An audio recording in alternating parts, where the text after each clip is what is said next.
We have democracy and fascism, and it's empty words on the edge of an abyss.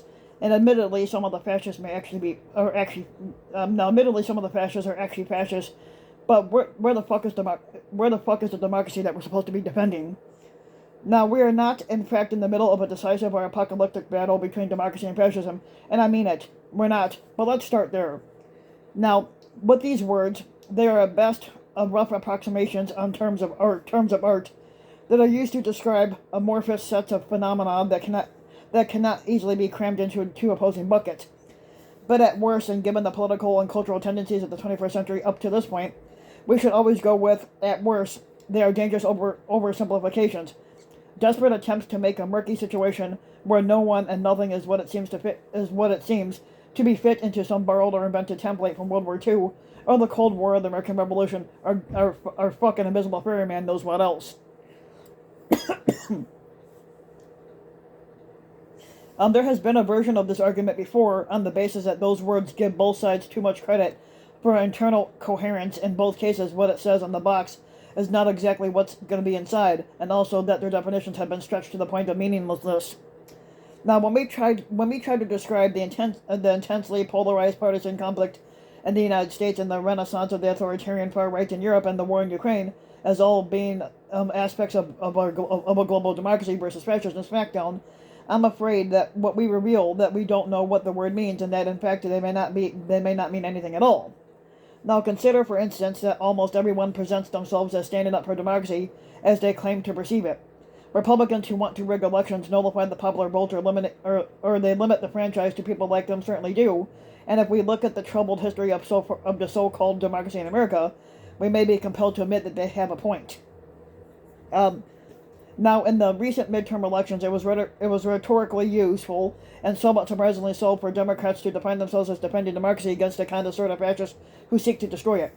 Now, to be clear, I'm at least partly sympathetic to this argument, but as is customary with the Democratic Party, it's an entirely negative case.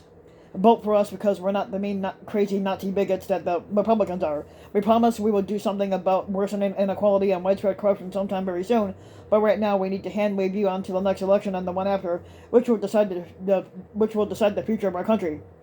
Now, Vladimir Putin and Xi Jinping have sometimes used the word democracy to describe their semi-shared agenda, and for fuck's sake, while making clear that and making clear what they mean by that is something quite different from the decadent, corrupt, and declining liberal democracy of the West. Now, if that sounds categorically preposterous to the right-thinking people like you, it's nonetheless a highly effective troll aimed directly at the uncomfortable fact that we don't know what the word means and have never been able to fulfill its hypothetical promises.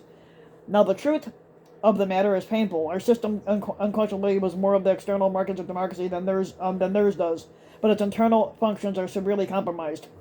Um, Now, on the other hand, um, pretty much no one wants to be called a fascist these days, with the possible exception of the internet edgelords like Nick Fuentes, whose apparent function in the political economy is to make extreme right Republican traders like Paul Gosar and Marjorie Taylor Greene seem almost normal by comparison, which they're not anything but that.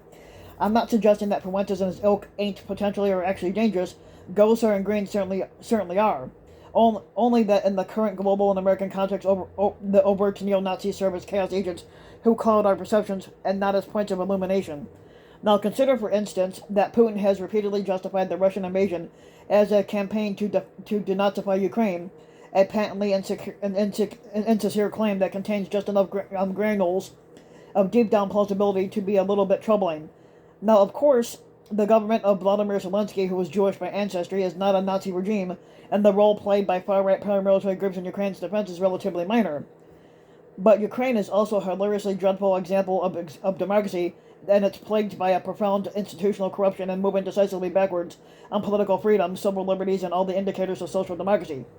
Now, my own sense is that while there may be good reasons for people and governments in the West to support Ukraine against Russia, the conception of a nation state and the right of its people to anatomy and self-determination are modern inventions, but one for which most of us feel instinctive sympathy. It's distinctly unhelpful to call it a grand conflict between democracy and fascism, or to pretend that clarifies anything. In a fascinating essay for a New Left Review, Ukrainian sociologist Vladimir Ashenko unpacks the decolonization of his country in the aftermath of a deficient revolution that overthrew the previous pro-Putin authoritarian regime, but could neither achieve the consolidation of liberal democracy nor eradicate corruption, while worsening crime rates, social inequality, and ethnic tensions continue to build. Now, paradoxically, despite the objective imperatives of the war, Zelensky's government has pushed through a wide range of neoliberal reforms, proceeding with privatizations, lowering taxes, scraping protective labor legislation, and favoring transparent international corporations over corrupt domestic firms. The plans for post-war reconstruction offered at a conference in Switzerland last summer, as Shenko continues, it did not read like a program for building a stronger sovereign state, but like a pitch to foreign investors for a startup. Now, that article, it seems to me, offers a crucial guidance in understanding the true nature of the increasingly perilous U.S. proxy war in Ukraine, which may unhappily be more about defending a particular set of global economic interests than about anything as grand and vague as democracy. But it also may lead us toward a recognition that the left-wing and right-wing critics of that war, an unwieldy Halloween coalition of peace advocates and American first isolationists, and makes a number of important points that should not be ignored, even as that lures too many of them, as I see it, into an unacceptable moral compromise with tyranny. Now, that might be too much to chew on this weekend, but I'll return for now to the premise I begin with. The overlord blimps labeled as democracy and fascism, which afloat above our flattened cultural landscape unmoored to anything real, are meant to be reassuring, at least to those of us who say we're in favor of the former, but in fact are precisely the opposite of it. We project our hopes, dreams, and fears and fantasies onto them, but more than anything, our anxieties. We don't know what they mean, but we don't know which one is winning, and somewhere deep down, we're not quite sure which one we really want. So if you like the video, you can give the video a like and subscribe to my channel, RBW King. You can also hit the notification bell so that you'll be notified when a new video comes out. If you want to support my work even further, you can donate to my Patreon link, which you can find in the About section of YouTube, and for just a little, as a few bucks a month, or even a few bucks for every video, your donation can help go a long way, and thanks for listening.